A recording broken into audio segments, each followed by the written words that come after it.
జగదీష్ ప్రతాప్ కాకుండా అందరు రోడ్లో ఎప్పుడు ఎక్కడ కనిపించినా లేదా మీరు బయట ఎక్కడ కనిపించినా కేశవ్ అంటారా జగదీష్ ప్రతాప్ అంటారా? కేశవ్ అనే ఆల్మోస్ట్ ఏంటంటే ఈ నాట్ ఓన్లీ బయట ఒక్కడనే కాదండి, షూట్కి వెళ్తాను కదా నేను వేరే సినిమాకి వెళ్ళినప్పుడు ఆ కేశవ్ గారు కొంచెం పక్క జరండి, కేశవ్ గారు ఇక్కడ ఉండండి, పొజిషన్ ఇవ్వండి, కేశవ్ గారు ఫోకస్ అండి అంటే భలే అనిపిస్తుంది. అంటే ఆ సినిమాలో ఆ క్యారెక్టర్ పేరు ఒకటి ఉంటుంది కదా, వాళ్ళు పిలిచేది ఒకలా ఉంటుంది, అంటే ఆ క్యారెక్టర్ పేరు పెట్టి పిలుస్తూ ఉంటారు.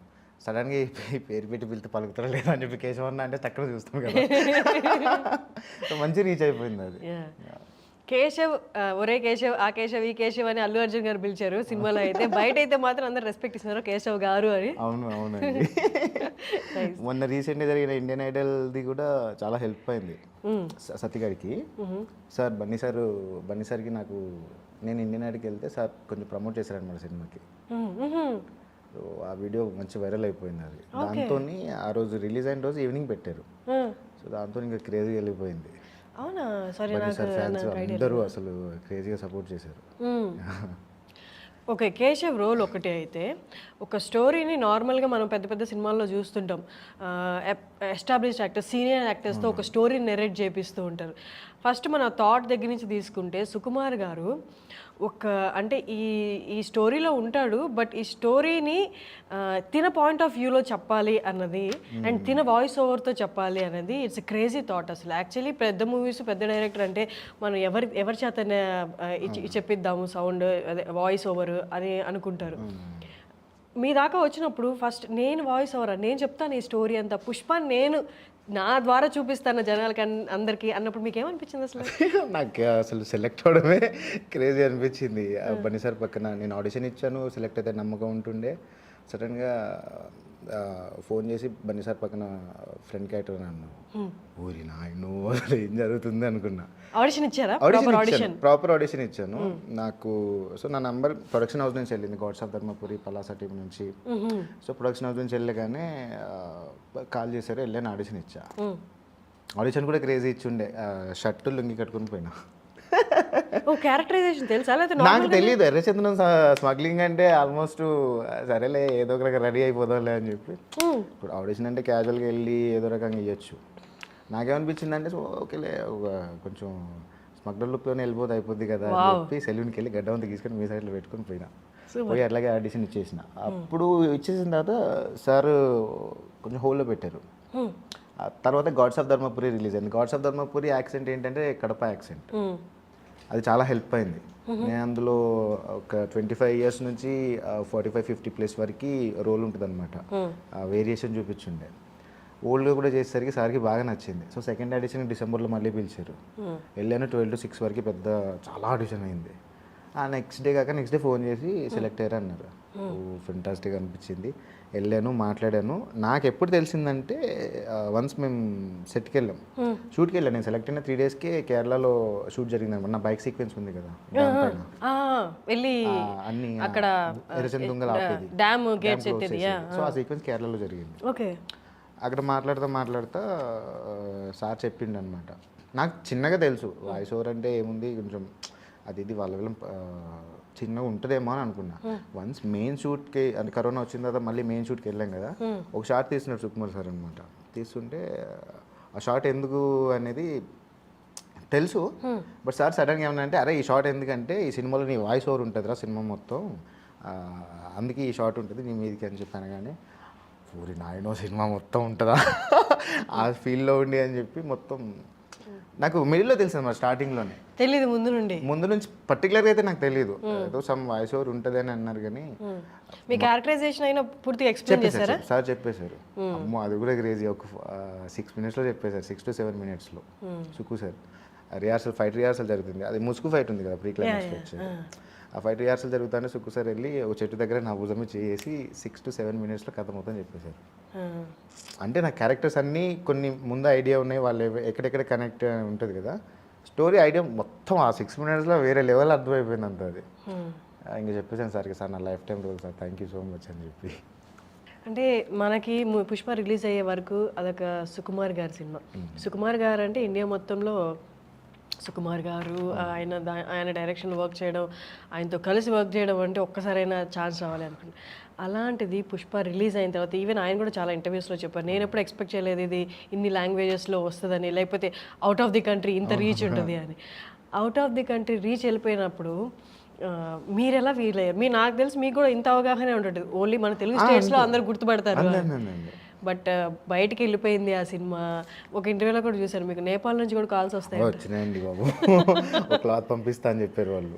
ఏం పంపిస్తానా? క్లాత్ నేపాల్లో భూటాన్లో రెడ్ కాషాయం కలర్ క్లాత్ ఏదో ఉంటుంది, ఇస్తామని చెప్పారు. నా ఫ్రెండ్ వెళ్ళాడు అనమాట అక్కడికి, సో మాట్లాడి వచ్చారనమాట, పంపిస్తామని చెప్పారు.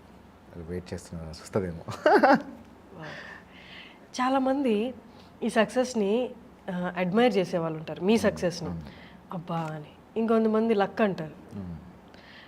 మీ కష్టం తెలిసిన వాళ్ళు అయితే అడ్మైర్ చేస్తారు, బా పడాల్సిందంతా పడ్డాడ్రా వచ్చింది ఫైనల్లీ అనుకుంటారు. కొంతమంది భలే లక్ తిరిగిందిరా వీడికి, ఆడుతూ పాడుతూ వచ్చేసింది అంటారు. ఈ రెండింటిని ఎలా చూస్తారు మీరు?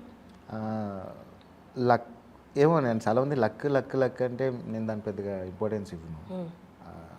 ఏమో అండి, మనం చూడడం అది ఎలా ఉంటుందో కూడా తెలీదు. ఊరికే మనకు ఒక మంచి విషయాలు జరిగినప్పుడు, మంచి సందర్భాలు మనకు ఎదురైనప్పుడు నాకు అదృష్టం బాగుందిలే అని అనుకుంటాం. సడన్గా ఇంకోటి ఏదైనా జరిగితే అమ్మ ఏంది దరిద్రం అనేది ఇంకోటి ఉంటుంది. సో రెండు కంపేర్ చేసి అయితే చూడండి. ఎందుకంటే మనం చేసిన ప్రాజెక్టులు కావచ్చు, మనం చేసిన యాక్టింగ్ చేసిన క్యారెక్టర్స్ కావచ్చు, అవి మా సార్కి బాగా నచ్చినాయి. అవి సార్ నన్ను నమ్మారు. More than that Bunny sir పక్కన అంత పెద్ద క్యారెక్టర్కి నన్ను తీసుకోవడం అంటే రిస్క్. వన్ థింగ్, అంత పెద్ద ప్రాజెక్ట్లో బన్నీ సార్ పక్కన ఉండి అంటే అది కమర్షియల్ స్పేస్లో డీల్ చేయాలి కదండి. ఒక కొత్త ఆస్పైరింగ్ యాక్టర్కి ఎలా ఉంటుంది సడన్గా వెళ్ళి ఉండి చేయాలి. నాకు ధైర్యం ఉంది, నేను చేసా నమ్మకం నాకు ఉంటుండే. సెలెక్ట్ అయిన రోజే అనుకున్నా ఖచ్చితంగా ఇచ్చిపోయాలి అని చెప్పి. కానీ సెట్కి పోయిన తర్వాత అంతా సుకుమార్ సార్ ఉన్నారు, బన్నీ సార్ ఉన్నారు, మిగతా వాళ్ళందరూ ఉన్నారు. లిటరల్లీ 300 to 400 పీపుల్ ఉన్నారు.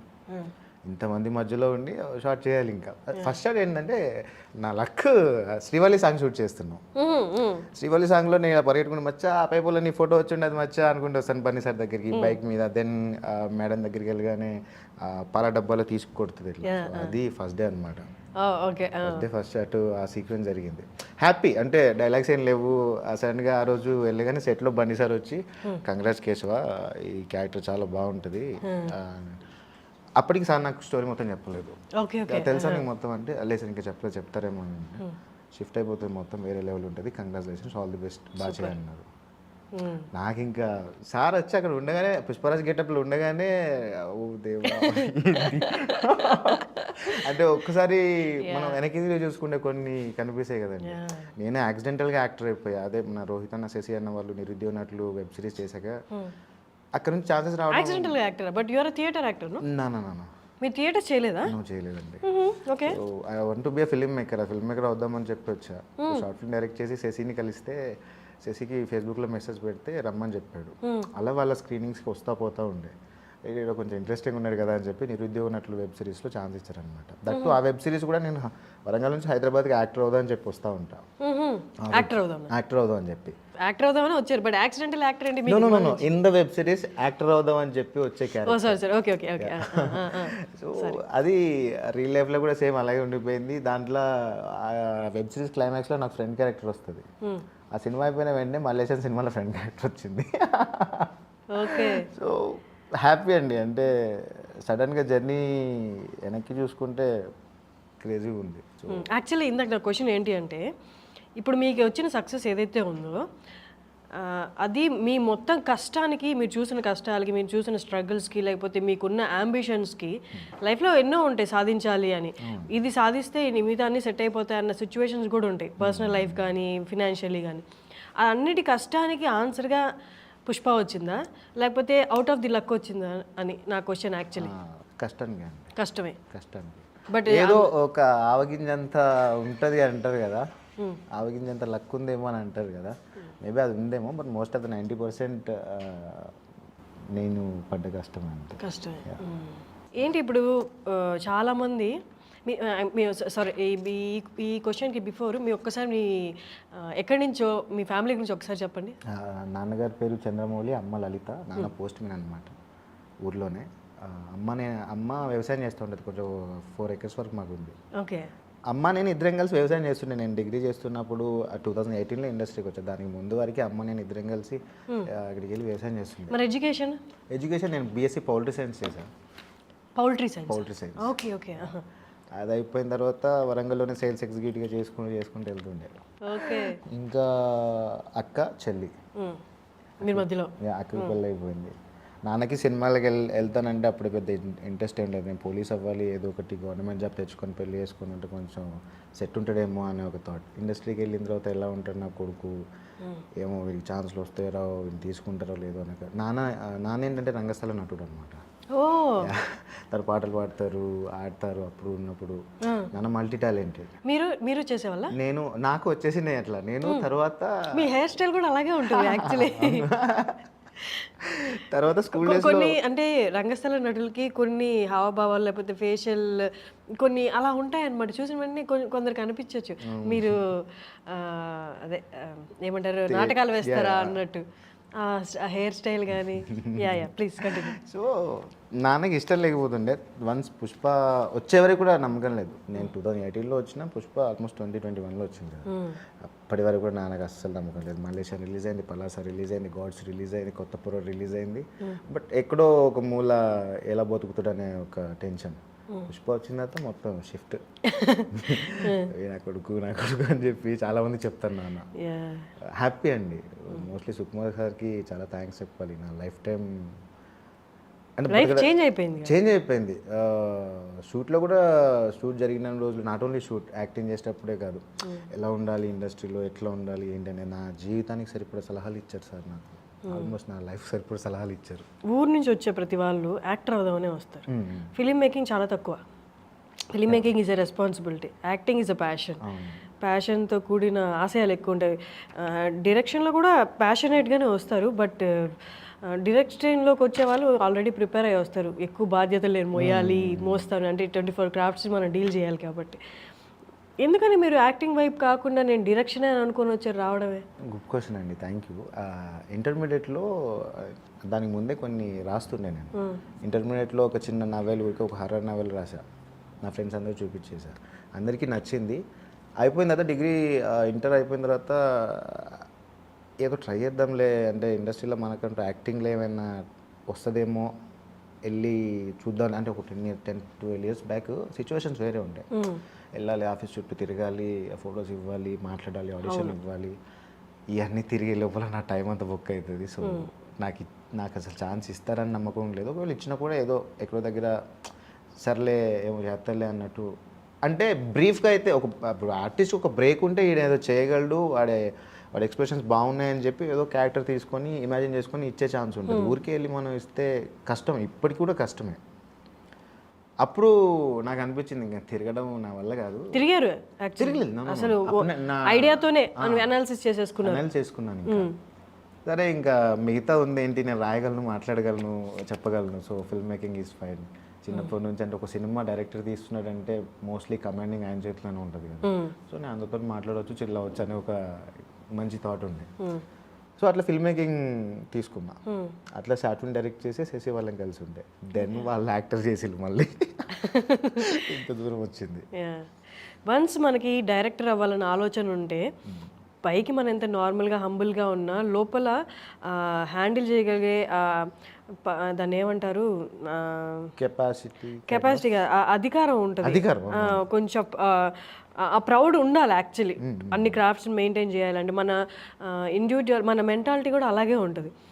నాకు ఇంత తెలుసు, నేను డైరెక్టర్ అవ్వాలనుకుంటున్నాను అన్నప్పుడు ఒక కైండ్ ఆఫ్ మైండ్ సెట్తో ఉంటారు కదా. బట్ మీరు ఇక్కడికి వచ్చినప్పుడు మిమ్మల్ని ట్రీట్ చేసే ప్రతి వాళ్ళు నువ్వెంత అన్నట్టే ట్రీట్ చేస్తారు మీరు ఎస్టాబ్లిష్ అయ్యే వరకు.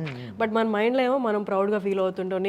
I'm going to direct a film అంటే 24 క్రాఫ్ట్స్ అంటే ఆల్మోస్ట్ 100 to 150 మెంబర్స్ నేను మేనేజ్ చేయబోతున్నాను దాంతో.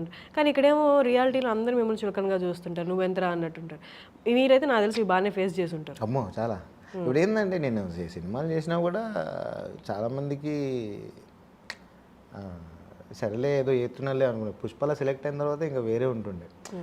దట్టు యాక్టింగ్ చేసుకోక వీడికి ఇదంతా ఏంటి, ఇది అవసరమా అనేది. అంటే నేను ఇప్పుడు ఎగ్జాంపుల్ ఒక పర్సన్కి ఊరికే చెప్పాను అనుకోండి డైరెక్టర్ అవుదాం అని చెప్పి, నేను వెళ్ళిన తర్వాత ఆడ ఏదైనా మాట్లాడవచ్చు, no problem. But one day definitely direct మామూలుగా తీయను, ఖచ్చితంగా తీస్తా. ఏమే అది. సూపర్. బట్ కంటిన్యూ చేస్తాను యాక్టింగ్ అయితే. అమ్మో, పీపుల్ని కూడా నేను నా ఊపిరి ఉన్నంత వరకు ఎంటర్టైన్ చేస్తాను ఇన్ కేస్ సెట్లో ఉంటే. అమేజింగ్. ఓకే, ఇప్పుడు పుష్ప అయిపోయింది, మన నిరుద్యోగ నటులు, తర్వాత చాలా వచ్చాయి మధ్య మల్లేశం కానీ పలాస, కొత్తపురడు.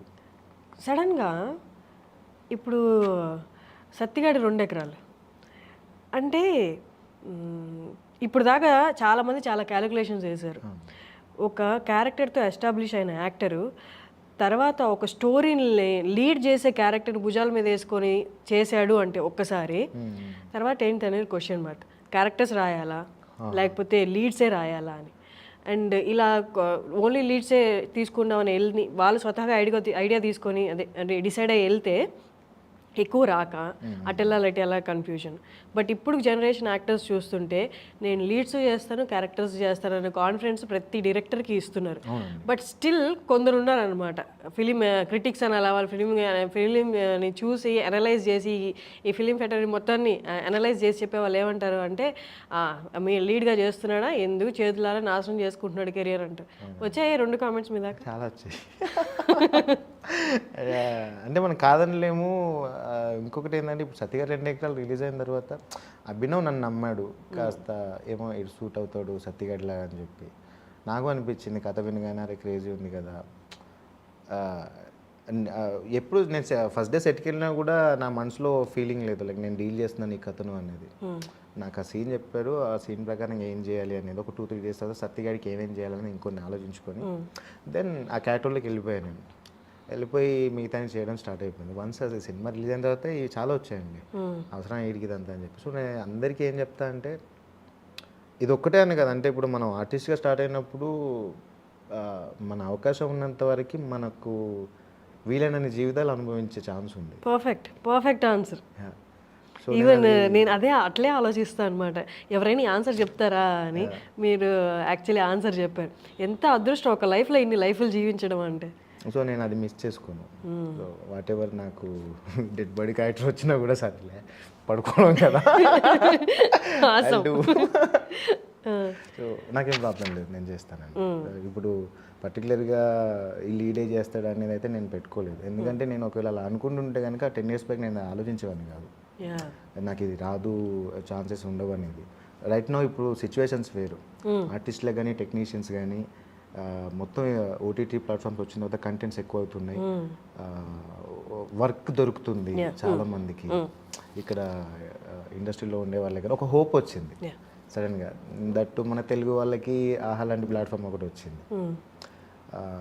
అంటే అల్లు అరవింద్ సార్ చేసిన దానికైతే లిటరల్లీ ఆహాలో మీరు చూస్తే ఎంతమంది యాక్టర్స్ బయటకు వచ్చారు. సో మోస్ట్లీ అంతే. అండ్ కమింగ్ బ్యాక్ టు పుష్పలో మీ క్యారెక్టరైజేషన్ ఇదంతా మీకు ఇచ్చిన రెస్పాన్సిబిలిటీ పక్కన పెట్టేస్తే, ఆ కోఆర్డినేషను పుష్పకి శ్రీవల్లికి ఎంత ఉందో తెలియదు కానీ మీకు పుష్పకి ఉన్న కోఆర్డినేషన్, మీ మధ్య ఉన్న అండర్స్టాండింగ్ కానీ, ఆ 2 క్యారెక్టర్స్కి ఉన్న అండర్స్టాండింగ్, నాకు తెలిసి ఆ గుడి మెట్ల మీద మిమ్మల్ని డ్రాగ్ చేయడం ఇదంతా రియల్గా ప్లాన్ చేస్తే అలా అవ్వదేమో. అవునండి. సో అది ఆ సీక్వెన్స్ చాలా మంచి సీక్వెన్స్. అదే రే కేశవ అని చెప్పి నా వైపు వస్తాడు కదా, మెట్ల మీద దిగుతూ వచ్చిన తర్వాత ఆ సీక్వెన్స్ రోజే ఇక్కడ మన తమిళనాడులో షూట్ జరుగుతుంది, టెన్కాసిలో షూట్ జరుగుతుంది. అప్పటికి షూట్ స్టార్ట్ అయ్యి 1.5 months 2 months ఏమో అవుతుంది. మధ్యలో ఫైట్ సీక్వెన్స్ అయ్యి మెయిన్ సీక్వెన్స్ అయితే రాలేదు. ఏది గుళ్ళో ఆ అమ్మాయి చూసేది అండ్ మళ్ళీ కింద వచ్చినప్పుడు చూసిందో చూడలేదు అంటే చూసింది మచ్చ, బోల్ కొడతా నిన్నే చూస్తాను అది మచ్చ అని చెప్తాను. సో ఈ సీక్వెన్సెస్ ఏంటంటే నేను మెయిన్గా సార్తో నాకు ఉండే బాండింగ్ బయటకు వచ్చేది అనమాట. అక్కడ బయటపడ్డది మొత్తం నాకున్న. ఇప్పుడు నేను చేయాలి ఇది ఆల్మోస్ట్ ఫన్ సీక్వెన్సెస్. ఎంతవరకు మనం చేయొచ్చు అనేది సుకుమార్ సార్ ఉండి మాకు సార్కి నాకు రిహార్సల్ అయ్యేంత సార్ వచ్చి సీన్ డిస్కస్ చేస్తారు. చేసేసి వెళ్ళిపోయిన తర్వాత సార్ నేను ఉంటాం, సార్ చెప్తారు ఆ కేసు ఇలా చేద్దాం అలా చేద్దాం. తర్వాత నార్మల్గా ఉంటారు సార్, చాలా కూల్గా మాట్లాడతారు. సో ఆ ర్యాప్ ఉండింది నాకు సరే. బట్ మెయిన్ సీక్వెన్స్ ఏంటంటే సెట్కి వచ్చిన తర్వాత నువ్వు ఎలా పర్ఫామ్ చేస్తున్నావు అనేది మ్యాటర్. Perfect, correct. నాకు అనిపించింది నేను డిసైడ్ అయిపోయా సార్కి ఎట్లయినా నా మీద నమ్మకం రావాలి, ఈ సీక్వెన్సెస్ నాకు చాలా హెల్ప్ అవుతాయి. ఆ ప్రెషర్ ఒకసారి ఎక్కువ ప్రెషర్ ఉన్నా కూడా వి కాంట్ పర్ఫామ్ కదా. మరి ఎట్లా మేనేజ్ నాకు 200-300 లెవెల్ అంత పెద్ద ప్రెషర్ ఉంటుండే నాకు. బట్ అవన్నీ పక్కన పెట్టేసి నేను సార్తో, నాకు పక్కన బన్నీ సార్ ఉంటుండే. I love him. అప్పటికి ఎన్ని సీన్స్ అయిపోయాయి నీ మధ్య? శ్రీవల్లి సీక్వెన్స్ అయిపోయింది, కొన్ని ఏమంటారు స్మగ్లింగ్ 2-3 సీన్స్ అయిపోయాయి, 2-3 సీక్వెన్సెస్ అయిపోయినాయి. బట్ బన్నీ సార్కి నాకు అంత బాండింగ్ ఇంకా రాలేదు. అది మెయిన్ బాండింగ్ రాకుండా ఎలా అంటే, నార్మల్గా అంత పెద్ద స్టార్స్తో యాక్టర్స్తో చేసేటప్పుడు ఫస్ట్ వాళ్ళ ఎక్స్పీరియన్స్ మన భయపడుతుంది, ఇంకొకటి సెట్లో వాళ్ళందరూ వాళ్ళకి ఆ యాక్టర్కి ఇచ్చే రెస్పెక్ట్ ఇంకా భయపడుతుంది మనని. వామ్మో సెకండ్ టేక్ తీసుకున్నామా అయిపోయి వీళ్ళందరూ ఏదో విలన్ని చూసినట్టు చూస్తారు మనల్ని. సో అంటే అక్కడ ఆ ర్యాప్ ఎలా సెట్ అయింది, ఆ చనువు ఎలా తీసుకోగలిగారు? అండి అది మారేడుమిల్లిలోనే సెట్ అయిపోయింది. సినిమాలో ఫస్ట్ సీక్వెన్స్ ఉంటుంది కదా, సార్ బన్నీ సార్ దగ్గరికి వెళ్ళి నేను ఇంకా ఫైనల్గా మాట్లాడాలి అని చెప్పి సారు గొడ్డలికి అడుగుతూ ఉంటారు, నేను వెళ్ళి మోంగడుకొని మచ్చా నీ తోడు ఉంటాం మచ్చా అని చెప్తాను కదా, నాకడే ఉందా ముక్కుబిడి తప్ప ఇలా అంటారు. ఆ సీక్వెన్స్ మీరు అన్నట్టు సెకండ్ టేక్ 2 టేక్ అన్నట్టు అని అంటారు కదా, సో అది లిటరల్లీ 10 టేక్స్ అయింది. రియాక్షన్ ఎట్లుంటుంది అప్పుడు సెట్లో? ఆ రోజు నా బర్త్డే, అందుకే ఎవరు ఉండరు. అంటే సార్ కూడా అంటే నేను చేస్తున్నా బన్నీ సార్ నాకు సపోర్ట్ చేస్తున్నారు, నేను డైలాగ్స్ మధ్యలో మర్చిపోతున్నా, అదే చెప్పరా కేశవా ఏంట్రా అంటే సార్ నాకు సపోర్ట్ ఇస్తున్నారు. ఇన్ కేసు నువ్వు డైలాగ్ మర్చిపోతే కో యాక్టర్ మనకి సపోర్ట్ చేస్తారు కదా, సార్ టూ మచ్గా సపోర్ట్ చేస్తున్నారు, అన్ని టేక్స్ అయినా కూడా చేశారు. But finally 11th take something అనుకుంటా, ఇంకా నా వల్ల కావట్లేదు, చుట్టూ టైం అంతా పోతుంది, భయం అవుతుంది. మనసులో అనుకున్నా ఇంకా జగదీష్ ప్లీజ్ 80% టేక్ ఓకే, ఎందుకంటే సార్ అన్నారు ఆ ఫైనల్ టేక్ ఓకే అయిన తర్వాత సుకుమార్ సార్ అన్నారు అనమాట, అరే నీ దగ్గర మ్యాటర్ ఉందిరా, చాలామంది ఆర్టిస్టులకి 2-3 టేక్స్ అయినా 4-5 టేక్స్ అయినా కూడా మనసులో ఒకటి అవుతుంది, మొత్తం తగ్గిపోతుంది, చేయగలమా లేదా అనేది మొత్తం పోతుంది ఆల్మోస్ట్, ఎంతో కొంత ఉన్నా కూడా సరిగ్గా పర్ఫామ్ కూడా చేయలేరు. మరి నువ్వు 11th టేక్ వచ్చిన దాకా కూడా నువ్వు ట్రై చేసి బాగా చేసావు, ఓకేరా అని. సో అక్కడ ఇంకా సెట్ అయిపోయింది, ఇంకా ఆ రోజు డిసైడ్ అయిపోయినా నెక్స్ట్ ఇంకా ఇలాంటిది రిపీట్ అవ్వకూడదు అనుకుని. సో అక్కడ అప్పటి నుంచి బన్నీ సార్ ఎప్పుడు కూడా స్టార్టింగ్ నుంచే శ్రీవల్లి సాంగ్ అప్పుడే నేను ఇచ్చే ఎక్స్ప్రెషన్స్ అయ్యాన్ని చూసి బన్నీ సార్ దగ్గరికి వచ్చి రేపు బాగా చేసినావు కేశవ, బాగా చేసినావు, బాగుంది అనుకుంటూ అంటుండే. ఏది మధ్యలో ఓమ్ని వ్యాన్ మేము కడుగుతా ఉన్నప్పుడు వాటర్లో బన్నీ సార్ ఉంటారు, ఇట్లా చూసిందా అంటే చూడలే అంటాను నేను, అన్నాక బకెట్తో కొట్టేస్తారు కదా. సో ఇలాంటి మౌంటేజెస్ అన్ని మాకు సార్కి నాకు అది కొంచెం సెట్ అయింది. మెయిన్ సీక్వెన్స్ వెళ్ళిన తర్వాత అది వేరే ఉంటుంది కదా, కట్స్ ఉంటాయి, మళ్ళీ చేయాలి, అది డైలాగ్ బై డైలాగ్ టైమింగ్స్ చూసుకోవాలి, అండ్ నన్ను చూసుకోవాలి, సార్ని చూసుకోవాలి, చుట్టూ ఏం జరుగుతుంది, ఎక్కడ కెమెరా ఎక్కడ ఉంది, దాని ప్రకారంగా యాక్ట్ చేయాలి కదా. సో వన్స్ ఒకసారి కమర్షియల్ స్పేస్కి వచ్చిన తర్వాత ఇవన్నీ ఆ సీన్ నుంచి అలవాటు అయిపోయింది. ఇంకా వద్దు జగదీష్ ఇంత చేయకు, ప్రాబ్లం అయితే, ఎందుకంటే టైం చాలా ఇంపార్టెంట్ కదండి, ఒక పెద్ద సినిమాకి మనం వర్క్ చేస్తున్నప్పుడు మేము ఎంత రెస్పాన్సిబిలిటీ ఉంటాం అనేది మెయిన్ మ్యాటర్. అంటే ఎన్ని టేక్స్ చేసినా ఫైనల్లీ వస్తుంది. ఏ ఆర్టిస్ట్కైనా పాపం ఇబ్బందులు పడతారు, కొంచెం భయం ఉంటుంది, వస్తుంది. సో ఆ నమ్మకంతోనే ముందుకెళ్ళిపోయా. బన్నీ సార్ ఎవ్రీవేర్ నాకు సపోర్ట్ చేస్తారు. ఈవెన్ దో నేను నాకు క్రేజీ సిచ్యువేషన్ చెప్తా. ఇప్పుడు ఎగ్జాంపుల్ సార్కి నాకు సీక్వెన్సెస్ జరిగాయి, ఒక సీన్ అయిపోయింది, మెయిన్ నాకు క్లోజ్అప్ ఉంటుంది, నేను డైలాగ్స్ చెప్పాలి, అసిస్టెంట్ యాక్టర్ కూడా చెప్పొచ్చు ఆ డైలాగ్స్. బేసిక్గా బన్నీ సార్ నా కోసం అక్కడ ఉండి ఆ డైలాగ్స్ చెప్పి కేశవ్ గారు బాగా చేయాలి, నేను చెప్తానని చెప్పి సార్ నా కోసం ఉంటారు అక్కడ ఉండి నా సార్ డైలాగ్ చెప్తే దానికి ప్రాపర్ రియాక్షన్ వస్తుంది కదా. అంత సపోర్ట్ చేశారండి బన్నీ సార్ నాకు, రియల్లీ హ్యాపీ. లాస్ట్ డే వరకు కూడా అంత సపోర్ట్ చేశారు నాకు. సక్సెస్ అనేది అంటే నార్మల్గా కొన్నిసార్లు దాన్ని ఆస్వాదించడానికి టైం పడుతుంది. మనం ఇప్పుడు ఇక్కడ ఈ చైర్లో కూర్చున్నా, లేకపోతే ఆ స్టేజ్ మీద ఉన్నా, సక్సెస్ మీట్ అప్పుడు కానీ, లేకపోతే వన్స్ రిలీజ్ అయిపోయిన అప్రిషియేషన్స్ మధ్య ఉన్నా, నేనేనా ఇక్కడ ఉంది, ఏం జరుగుతుంది అసలు నా లైఫ్లో ప్రతిసారి అనుకున్నానండి. ప్రతిసారి ఇప్పుడు నాకు రోడ్డు మీద వెళ్తున్నప్పుడు ఎవరైనా గుర్తుపట్టి అన్న కేశవ్ అన్న సెల్ఫీ అన్న అంటే రా తీసుకుంటాను, ఏం పేరు అదే అని అడుగుతాను, వెళ్ళిపోతారు. వన్ థింగ్ అంటే ఇప్పుడు ప్లేస్ ఏదైనా కూడా ఎక్కడున్నా, మా ఊర్లో ఉన్నా, ఇక్కడున్నా, స్టేజ్ మీద ఉన్నా, ఎక్కడున్నా కూడా వన్స్ పుష్ప రిలీజ్ అయిన తర్వాత నాకు అర్థమైంది. అంటే నాకు స్టార్టింగ్ నుంచి స్టోరీ తెలుసు, దానికి సంబంధించి ఏముంటుంది, నేను బన్నిసార్ పక్కన ఉంటాయి కాబట్టి ఖచ్చితంగా క్లిక్ అవుతుంది character. So more than hit అవుతుంది సినిమా, వస్తుంది అనేది ఉంది. ఇంత హ్యూజ్ అయితే నేను ఎక్స్పెక్ట్ చేయలేదు. ఎక్కడికి వెళ్ళినా వీళ్ళందరూ అడగడాలు మనసులో అనిపిస్తుంది, జగదీష్ ఎక్కడుండేది ఏడికి వచ్చినావు, ఏమవుతుంది, సినిమా డైరెక్షన్ బాయ్, అన్ని బాయ్ నవ్వు. ఇప్పుడు అందరు గుర్తుపట్టే ఒక పర్సన్గా ఉన్నావు నువ్వు అని. సో సెల్ఫీ తీసుకుని వెళ్ళిపోయిన తర్వాత నా మనసులో అది ఆలోచించుకుంటూ వెళ్ళిపోతా అనిపిస్తుంది అండి. ప్రతిసారి వెనకాలకి తిరిగి చూసుకుంటే మనం ఏంటి అని, ఇక్కడ ఉండి చూసుకుంటే అంటే నాకైతే ఏదో వచ్చింది కదా అని చెప్పి పొగరులా మాత్రం నేను ఎప్పుడు బిహేవ్ చేయలేదు, అది నాకు ఉండదు కూడా. సో ఏదైతే మనం వెళ్తున్నామో సరిపోతుంది అనిపిస్తుంది. సో అటే మనకు వచ్చింది వస్తుంది, పోయేది పోతుంది, అంతే. పుష్ప తర్వాత ఎవరు మిమ్మల్ని అంటే వన్ సక్సెస్ వచ్చిన తర్వాత చాలామంది టెస్ట్ చేస్తుంటాడు, వీడి ఈగో లెవెల్స్ ఎక్కడ ఉన్నాయా అన్నట్టు అనవసరంగా పోక్ చేస్తుంటారు అనమాట. వాళ్ళ అంటే సీనియర్ ఫిలిం దాంట్లో ఉన్న సినిమా ఫీల్డ్లో ఉన్న సీనియర్ యాక్టర్స్ కానీ లేకపోతే సీనియర్ టెక్నీషియన్స్ కానీ జస్ట్ అలా పోక్ చేసి చూస్తున్నారు, ఎక్కడుంది వీడి ఈగో లెవెల్ టెస్ట్ చేస్తారు. అలా ఎవరైనా చేశారు? చాలామంది చేశారు. అండ్ సక్సెస్ అయిన తర్వాత బయటకు వచ్చి మాట్లాడుతున్నప్పుడు చూసా అని కథలు చూసా, నేను చేసేది ఏం లేదు అక్కడ. ఇన్ని అంటే ఏదో ఒకటి ఇది క్రియేట్ చేయడం వల్ల ఈయనకి ఇంకోటి వస్తుంది, ఆడికి అట్లా వచ్చింది కాబట్టి ఏదో చేస్తున్నానులే, అవునవును నేను కూడా చూస్తున్నా అనేది అవుతుంది. సో ఇక్కడ ఓపిక అనే దానికి నాకు ఏం సమాధానం చెప్తా అంటే, నేను వరంగల్లో ఉన్నప్పుడు సేల్స్ ఎగ్జిక్యూటివ్గా చేస్తున్నాను. So sales executive in sea food, ice cream, ఇవన్నీ ఈ ఫ్రెంచ్ ఫ్రైస్ స్వీట్ కానీ నేను థియేటర్ సప్లై చేస్తూ ఉండే హోటల్స్కి, బార్లకి. సో ఇవన్నీ తర్వాత సేల్స్ ఎగ్జిక్యూటివ్ అయిన తర్వాత నేను ఇదంతా మార్కెట్ చేయాలి కదా. బేసిక్ ఐస్ క్రీమ్ దగ్గర ఐస్ క్రీమ్ కంపెనీకి మార్కెటింగ్ చేస్తున్నప్పుడు చాలా మందిని కలవాల్సి వస్తుంది. అంటే మార్కెటింగ్ ఫీల్డ్లో ఎంత ఎంత కాంపిటీషన్ ఉంటుందో. సో ఈవినింగ్ టైంకి నేను కలెక్షన్కి వెళ్ళాలి కదా. అక్కడ కిల్లి కొట్టంతో మాట్లాడినా, ఒక పెద్ద షాపుడితో మాట్లాడినా, పెద్ద షాపుడి దగ్గర ఊరికే డబ్బులు ఇచ్చేస్తాడు.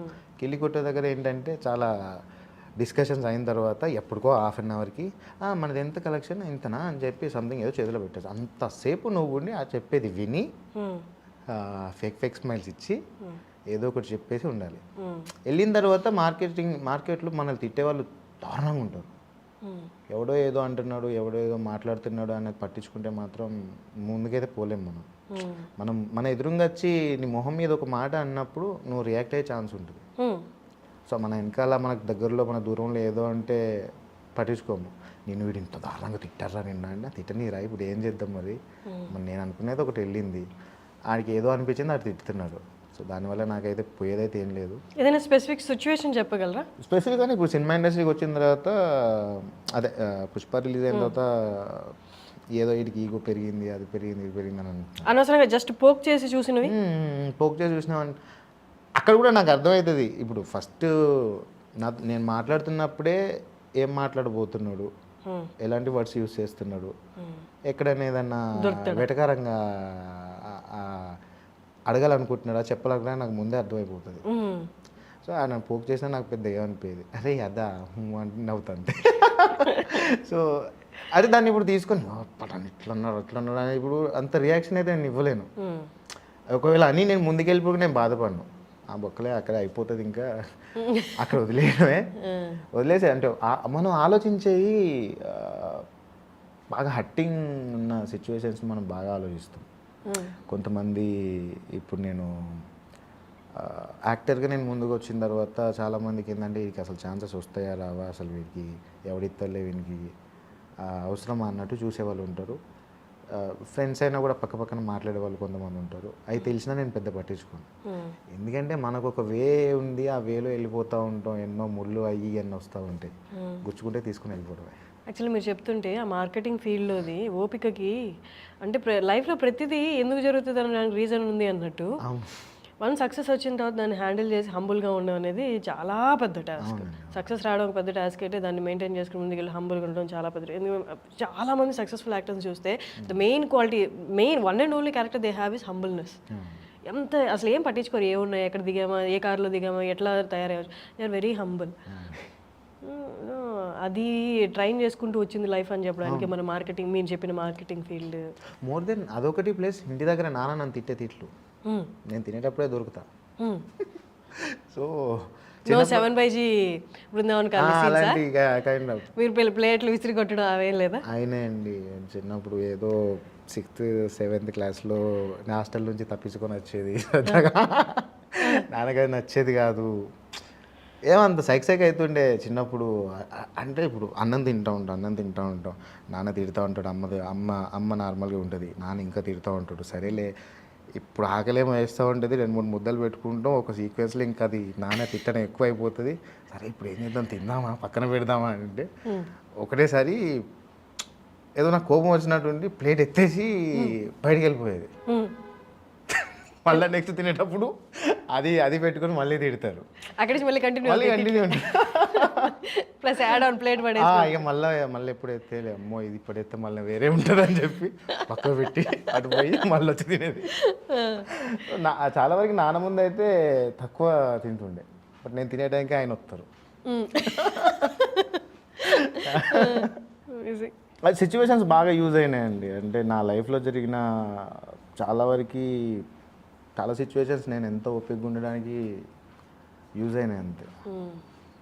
నాన్నగారి కోపమా, అమ్మ నన్ను తిట్లా, చుట్టూ ఉన్న ఫ్రెండ్స్తో ఉన్నప్పుడు ఏదో గొడవలమ్మో, నేను పెద్ద గొడవలు పెట్టుకునే ఛాన్స్ కాదు, ఎవరిని ఇంతవరకు కొట్టలేదు అసలు.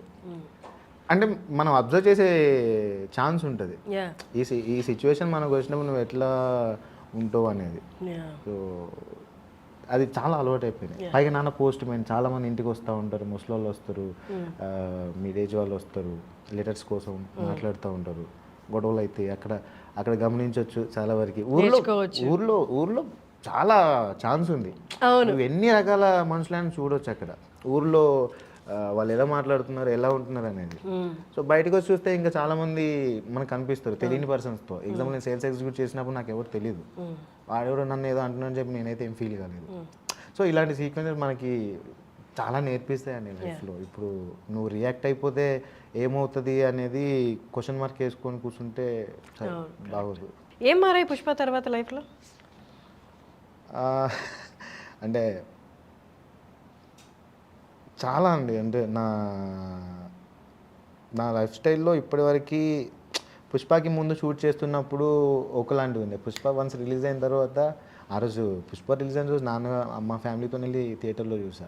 నాన్న ఎప్పుడు ఎక్స్పీరియన్స్ వెళ్ళి, నేను యాక్టర్ అయిన తర్వాత పల్లాసే కానీ మల్లేశం కానీ వచ్చిన తర్వాత అంత బ్రేక్ రాలేదు. వన్స్ థియేటర్ నుంచి బయటకు వచ్చిన తర్వాత అందరు సెల్ఫీలు తీసుకుంటారు, నాన్నగారు, అమ్మ, అన్నయ్య వాళ్ళందరూ అక్కడే ఉన్నారు.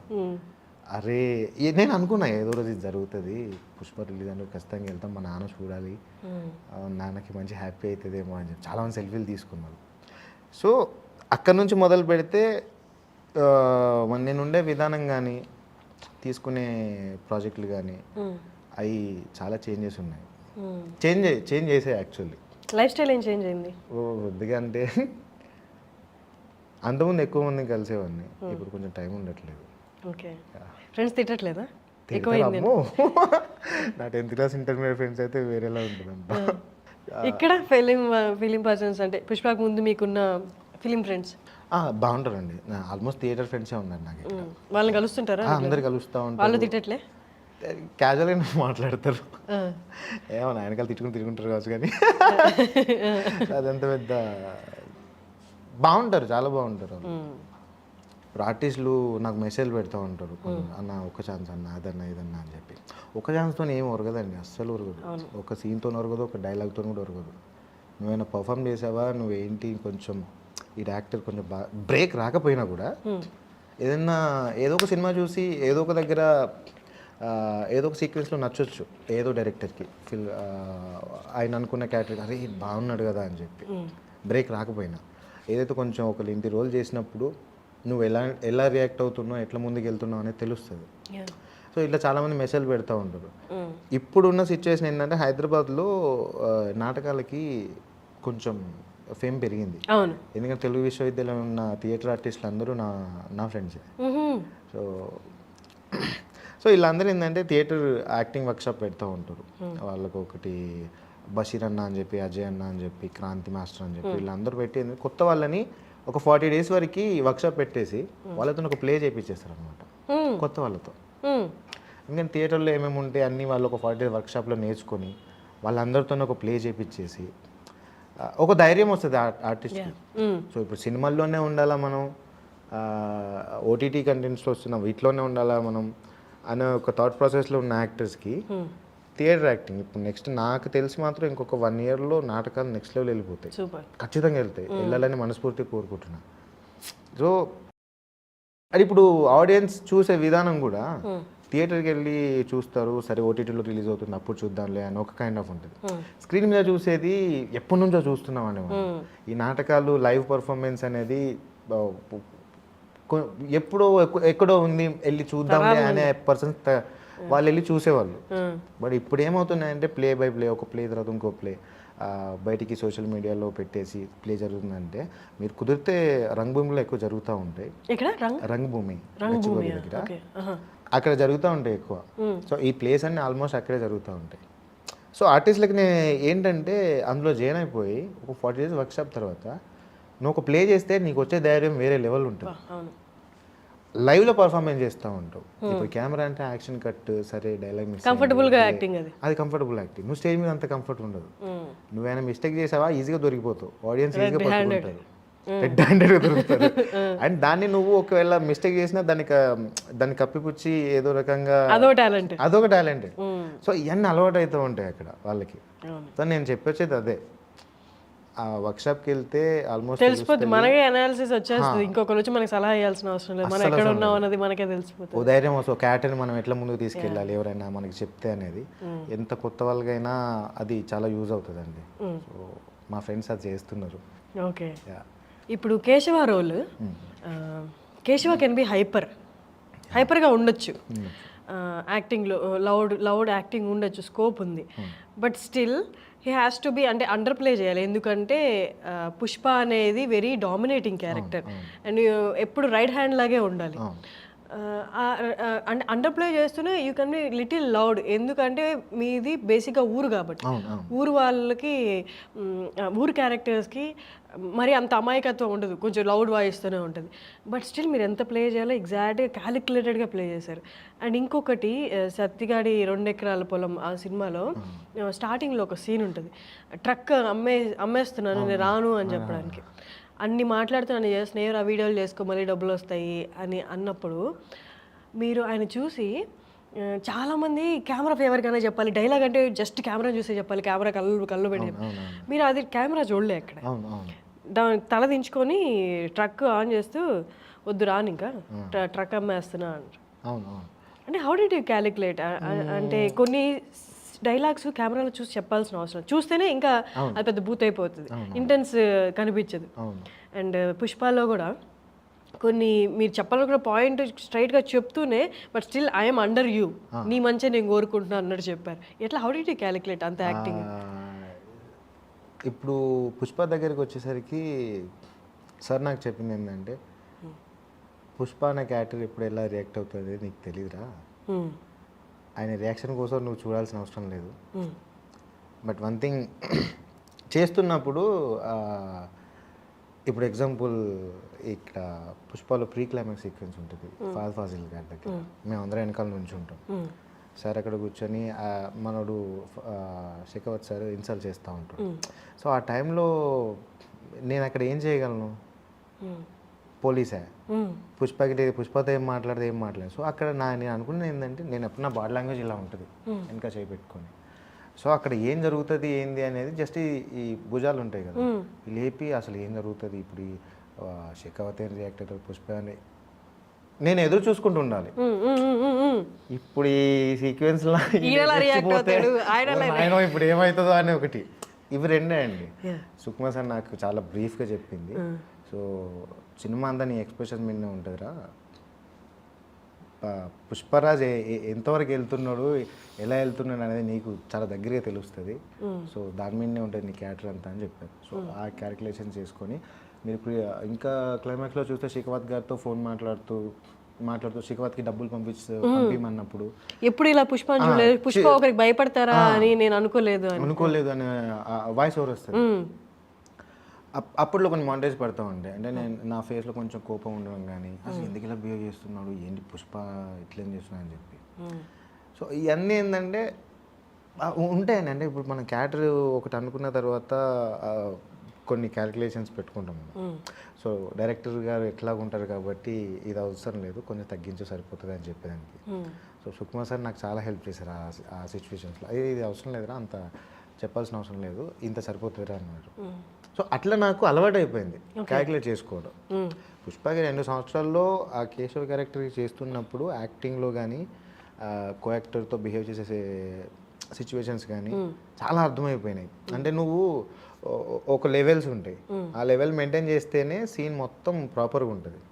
నువ్వు ఒకటి చేసి ఇటు ఇంకోటి ఒకటి చేస్తే సీన్ అంత గజిబిజ్ అయిపోతుంది, సరిగ్గా రాదు కూడా. అంత పెద్ద మూవీ చేసినప్పుడు ఓవరాల్ మూవీ ఇంటెన్సిటీ అంటే ఈచ్ అండ్ ఎవ్రీ క్యారెక్టరైజేషన్ మీకు రివీల్ చేయరు. ఓన్లీ మీ క్యారెక్టర్ మీరు ఎవరితో కోఆర్డినేట్ అవుతుందో ఆ క్యారెక్టర్. ఓవరాల్ మూవీ దాన్ని ఏమంటారు, మూవీ ఇంటెన్సిటీ మీకు అర్థం కాదు.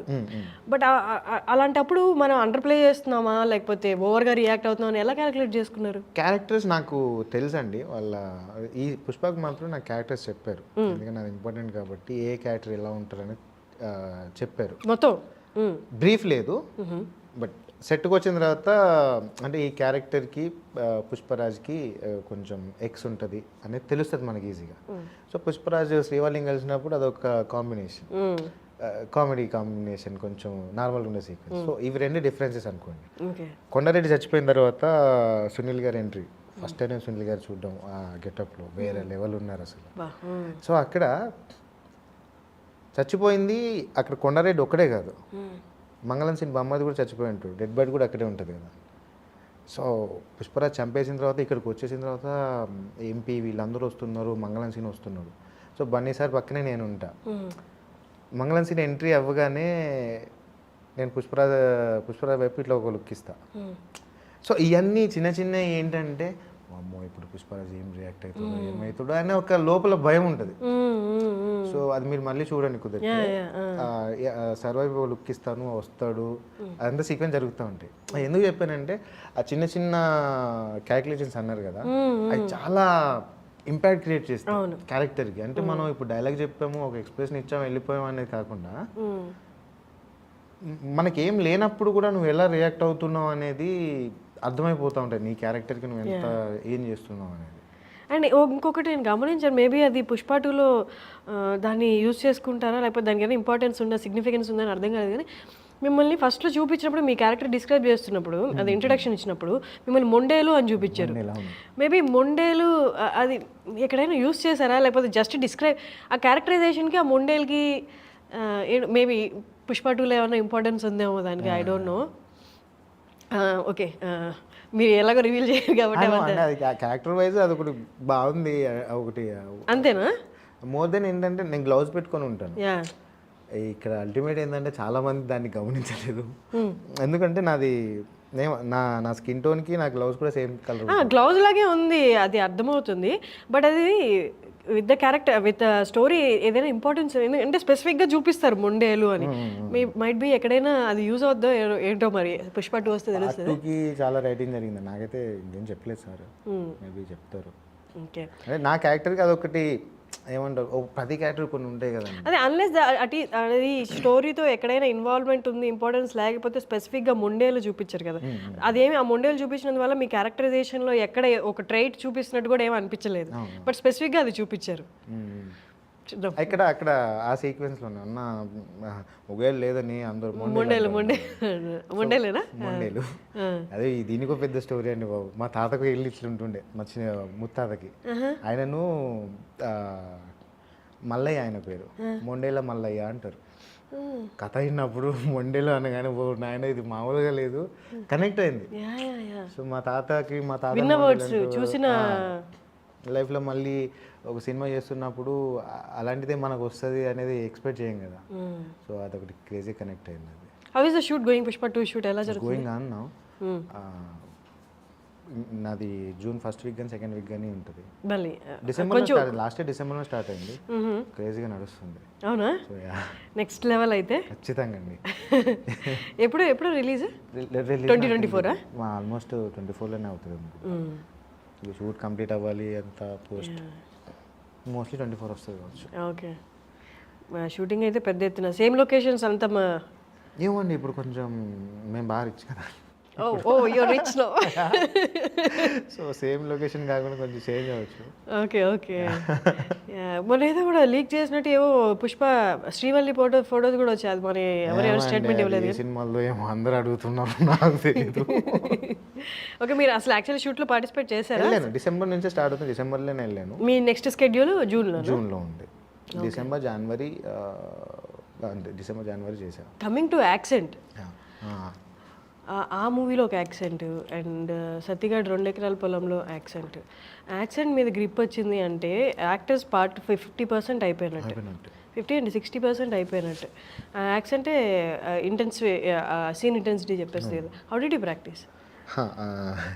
చిన్నప్పటి నుంచి నాకు కాస్త ఎవరైనా వెరైటీగా మాట్లాడితే వాళ్ళని ఇమిటేట్ చేయడం అలవాటు. అంత యాస్టిక్ వచ్చిందా రాలేదా అనేది నేను ఒకటి క్యాలిక్యులేట్ చేసుకుంటా. ఆ తర్వాత ఇది ఎక్కడ ఇబ్బంది అనిపించిందంటే పలాస సినిమా చేస్తున్నానండి. మలేషియం అయిపోయిన వెంటనే మలేషియన్ తెలంగాణ ఇక్కడే కాబట్టి మాట్లాడేసారి పలాస శ్రీకాకుళం స్లాంగ్ మాట్లాడాలి. కరుణకుమార్ గారు నన్ను ఓకే చేశారు, వెళ్ళాను, మాట్లాడాను. ఫస్ట్ డే లక్ష్మణ్ అన్న ఉన్నారు అక్కడ, లక్ష్మణ్ మీసాలా అని చెప్పి యాక్టర్, తను శ్రీకాకుళం నుంచే, ఇరుదన్నట్లో కూడా ఉంటారు తను. అవునవును. సో తను సూపర్ యాక్టర్ ఆయన.